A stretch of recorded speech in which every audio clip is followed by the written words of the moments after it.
Bonjour bien-aimés dans le Seigneur. Ce matin, nous allons parler de la lumière. Il faut que je fasse, tandis qu'il est jour, les œuvres de celui qui m'a envoyé. La nuit vient où personne ne peut travailler. Pendant que je suis dans le monde, je suis la lumière du monde. Amen. Jean, chapitre 9, versets 4 à 5. Ce matin, nous parlons du verset 4 et du verset 5. Mais avant d'aller plus loin, bien-aimés, j'aimerais qu'on fasse un petit résumé sur ce qu'on a vu. Amen. L'histoire commence par Jésus qui passe dans un endroit. Et là, il voit un aveugle de naissance. Ses disciples lui posent cette question. Est-il aveugle parce qu'il a péché ou c'est à cause de ses parents? Mais que dit Jésus? Jésus déplace la question. Jésus dit, il ne s'agit pas du pourquoi. Cette personne est dans cet état pour que les œuvres de Dieu soient manifestées en lui. Amen. Les œuvres de Dieu soient manifestées en cet homme, pas que pour cet homme, mais pour que les œuvres de Dieu soient manifestées simplement. En étudiant ce texte, nous avons dit dernièrement que nous aussi, nous devons nous poser la question. Comment dois-je œuvrer pour que les œuvres de Dieu soient manifestées en moi, en ceux qui sont autour de moi, dans l'église, dans ma famille, dans mon environnement, dans mon pays, dans mon quartier, dans mon immeuble, dans mon couloir. Amen. Comment dois-je œuvrer pour que les œuvres de Dieu se manifestent en moi? Nous avons posé cette question. Nous avons aussi soulevé un point qui est très important. Le symbolisme sur la boue que Jésus applique sur les yeux de l'aveugle né. Nous avons dit que la boue que Jésus applique sur les yeux de l'aveugle représente, symbolise le monde qui nous attire.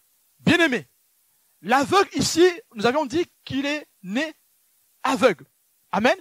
Aveugle de naissance. Lui qui est aveugle de naissance, Jésus appose sur ses yeux la boue. Jésus veut parler aux apôtres. Puisqu'ils ont posé la question sur pourquoi il est malade, il veut leur répondre que cet homme n'est pas qu'aveugle parce qu'il est né pécheur. Jésus-Christ veut dire que nous ne sommes pas aveugles que parce que nous avons le péché originel. Nous sommes aveugles, nous sommes pécheurs, aussi c'est parce que nous sommes omnibulés, nous sommes éblouis par le monde, parce que le monde nous aveugle par cette attirance qui déplaît au Seigneur. Donc ici, Jésus veut montrer aux apôtres que nous sommes doublement aveugles. Aveuglés par le péché originel, mais aussi aveuglés par notre péché conscient. Jésus veut aussi dire que l'aveuglement qui vient du péché originel, il l'a effacé pour de bon à la croix. Amen. Mais il veut aussi dire que en étant dans le monde peut continuer à nous aveugler. Qu'est-ce que nous devons faire? Nous devons continuer à nous laver les yeux dans son réservoir, dans l'eau qui ne tarit jamais. C'est ce que Jésus veut nous enseigner. Alors la boue, ici, représente la deuxième façon que l'homme a d'être aveuglé, qui est le monde qui l'aveugle, par l'attirance des choses qui passeront. Mais ce matin, nous voulons parler de la lumière et du temps. Relisons le verset 4. Il faut que je fasse, tandis qu'il est jour, les œuvres de celui qui m'a envoyé. La nuit vient où personne ne peut travailler. Amen. Et nous avons aussi vu dernièrement que Jésus, qui est l'envoyé, envoie l'aveugle au lieu qui s'appelle envoyé. Alors nous avons conclu que Jésus envoie chaque humain à sa parole. Amen. Vous voyez que quand nous venons à Jésus, nous recevons la parole de Dieu, qui est Jésus. Il vient dans notre cœur, il nous transforme. Mais cette même parole nous envoie à la parole tous les jours. Nous devons faire recours à la parole de Dieu tous les jours que Dieu nous donne. Nous avons la parole de départ qui nous emmène à la foi, mais nous avons la parole qui doit nous accompagner dans notre parcours, dans notre chemin. Amen. Alors, il faut faire recours tout le temps à la parole de Dieu. Peu importe ce qui arrive dans ta vie. Amen. Et faire recours à la parole de Dieu tout le temps, tous les jours de notre vie, c'est aussi dans la prière, dans la communion fraternelle, dans l'amour, dans l'obéissance de la parole de Dieu. Et la parole de Dieu ici englobe tout ce que vous connaissez comme acte pour adorer le Seigneur. Amen. Car tu ne peux pas adorer Dieu si tu n'aimes pas ton prochain. Et vous connaissez tous le chant qui dit, la meilleure prière, c'est l'amour. Et si tu ne sais pas aimer, tu ne peux pas prier. Mais ici, Jésus dit, il faut que je fasse tandis qu'il est jour. Que cela signifie? Tandis qu'il est jour, il faut que je fasse les œuvres de celui qui m'a envoyé. Bien-aimé, le jour ici symbolise le temps que Jésus a avant sa mort pour accomplir les œuvres de son Père. Vous voyez, bien-aimé, il fallait que les œuvres de Dieu soient manifestées dans la vie de cet aveugle de naissance. Et pour cela, il faut que Jésus-Christ fasse les œuvres de son Père. Et nous voyons que pour que le Père fasse ses œuvres dans l'humanité, il faut qu'il envoie le Fils. C'est ça le but de l'enseignement ce matin, bien-aimé. Jésus-Christ, ici, veut faire la volonté de son Père avant que son heure n'arrive. C'est ce que veut dire le jour ici. Nous aussi, bien-aimés, il nous envoie faire ses œuvres avant que notre jour arrive.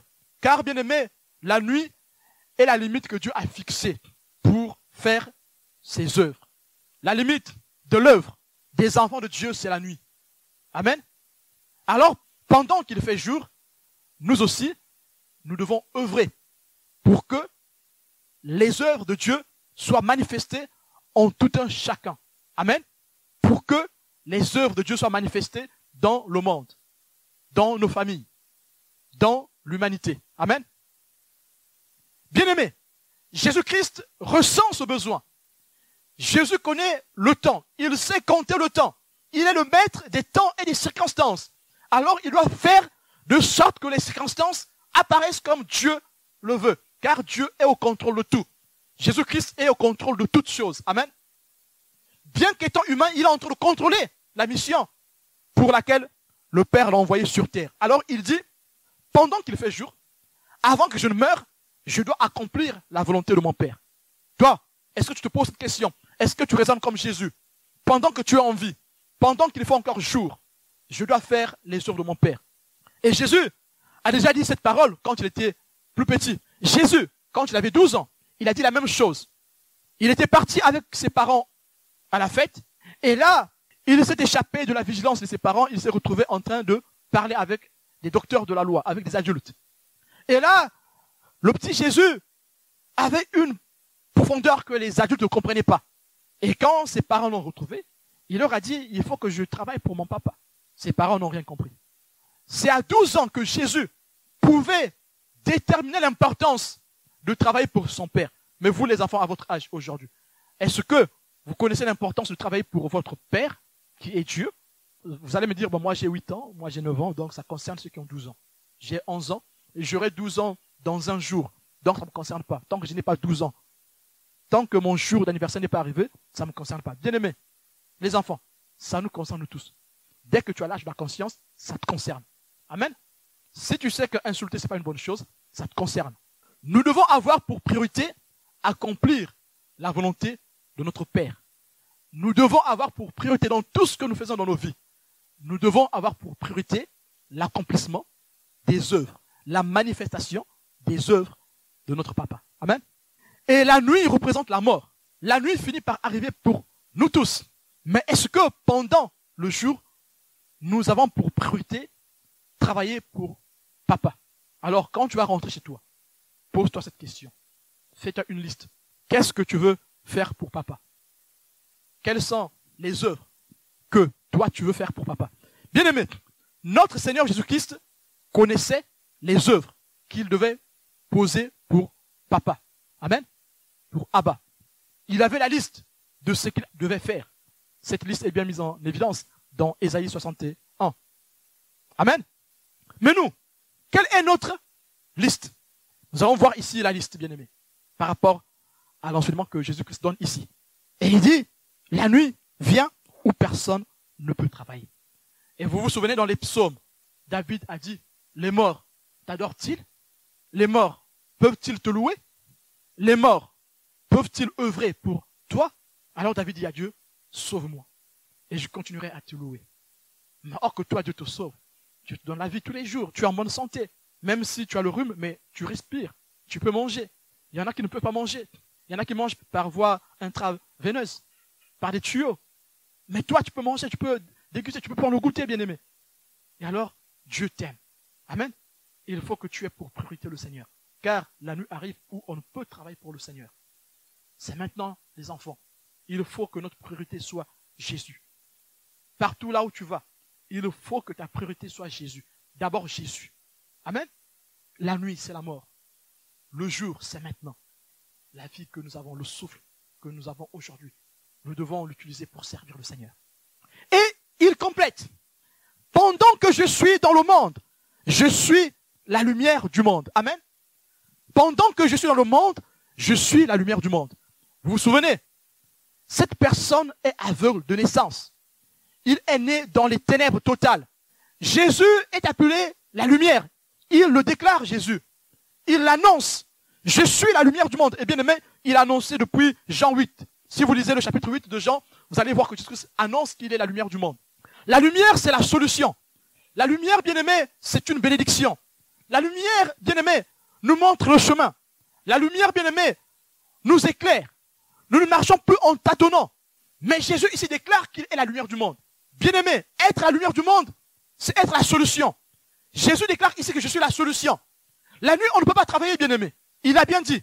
C'est le jour qu'on travaille. Bien aimé, dans les ténèbres, on ne peut pas travailler. Mais bien aimé, si il y a la lumière, alors tu peux travailler dans les ténèbres. Alors bien aimé, peu importe les ténèbres qui envahissent ta vie. Si tu invoques la lumière de Dieu dans ta vie, cette lumière va t'éclairer. Alors tu pourras te réjouir dans le Seigneur. Plus rien ne pourra te retenir parce que tu as en toi la lumière. Amen. Bien aimé, vous connaissez tous les stades de foot.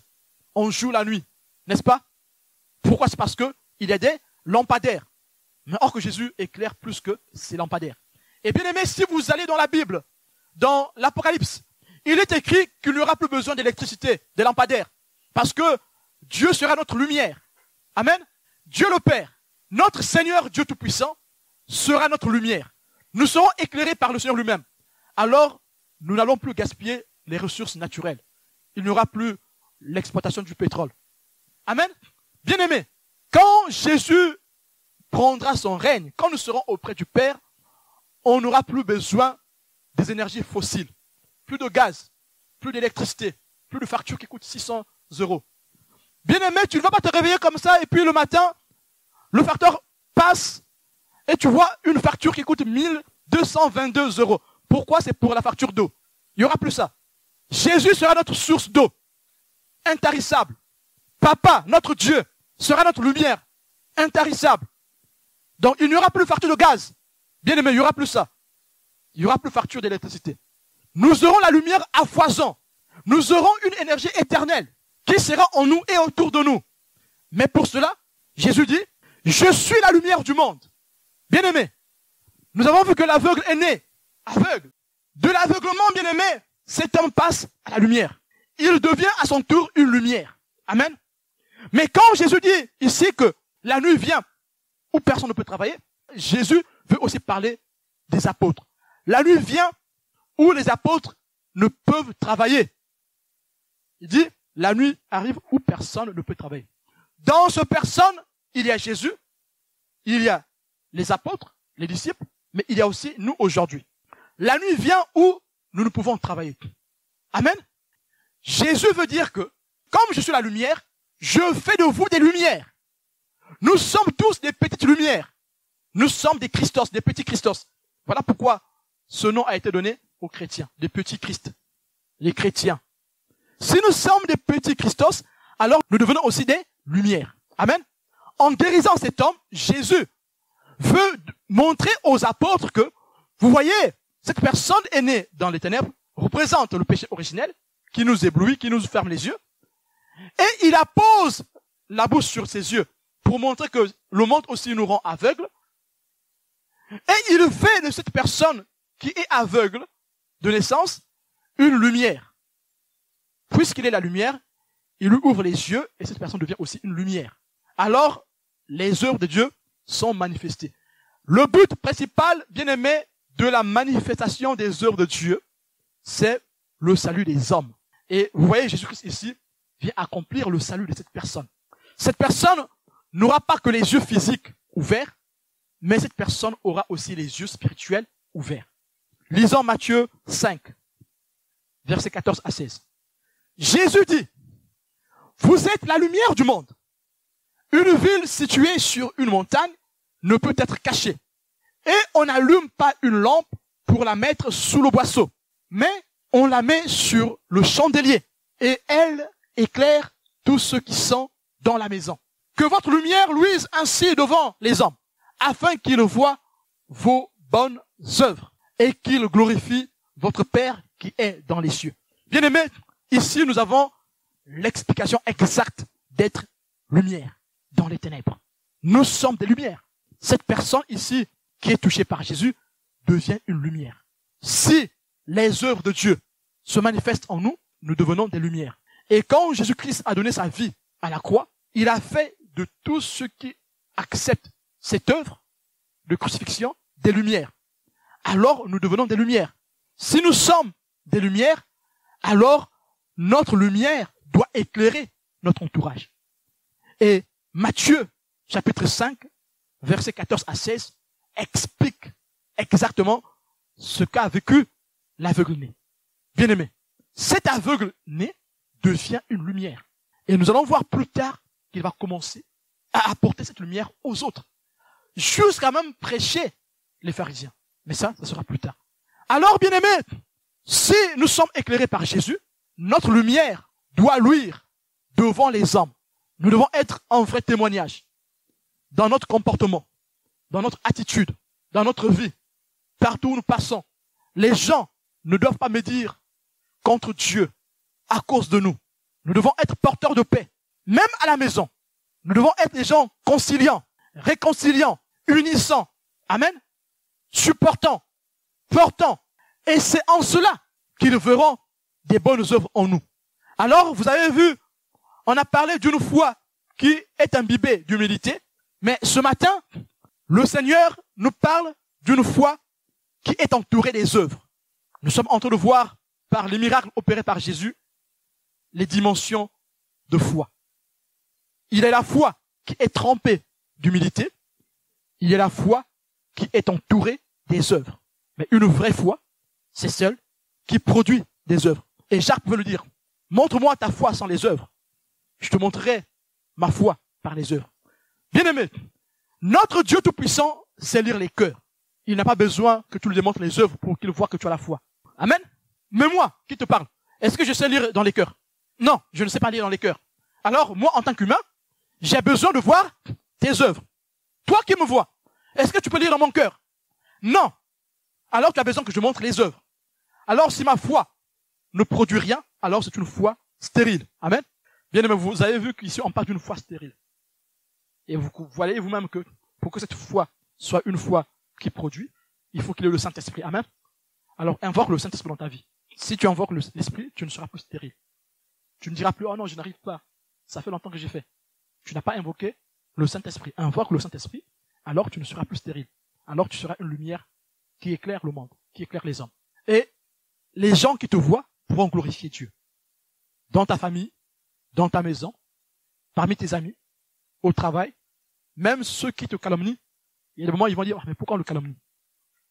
Dans leur cœur, ils sauront que tu es un homme de paix, une femme de paix. Lisons Éphésiens chapitre 5. Autrefois, vous étiez ténèbres, et maintenant, vous êtes lumière dans le Seigneur. Amen. Marchez comme des enfants de lumière. Ici encore, ce texte vient bien expliquer ce que ça veut dire être une lumière. Cet homme qui était né dans les ténèbres devient une lumière par le biais de la lumière. Amen. Et à son tour, il peut éclairer les autres. Et vous allez voir plus tard, bien aimé, que l'aveuglement des pharisiens sera mis en évidence par la lumière de ce monsieur. Et à la fin, ils vont l'insulter. Car le fruit de la lumière consiste en toutes sortes de bonté, de justice et de vérité. Examinez ce qui est agréable au Seigneur et ne prenez point part aux œuvres infructueuses des ténèbres, mais plutôt condamnez-les. Bien-aimés, c'est quoi être lumière? Être lumière, c'est de ne pas accepter de compromis. En tant qu'enfant de Dieu, nous devons avoir une position qui doit être connue de tous. Il n'y a pas de compromis. Car nous, en tant que lumière, nous ne devons pas accepter dans notre cœur les œuvres des ténèbres.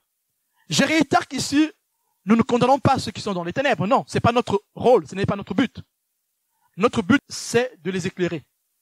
Mais nous ne devons pas encourager par nos attitudes, par nos comportements, les œuvres des ténèbres. Ça peut s'appliquer pour nous qui sommes parents en ce qui concerne l'éducation de nos enfants. Nos enfants sont sous notre autorité. Ça, même l'État le reconnaît. Si l'enfant est sous ton autorité et que tu es permissif en ce qui concerne les choses du monde, alors tu collabores avec les ténèbres. Prenons seulement l'exemple de l'avarice.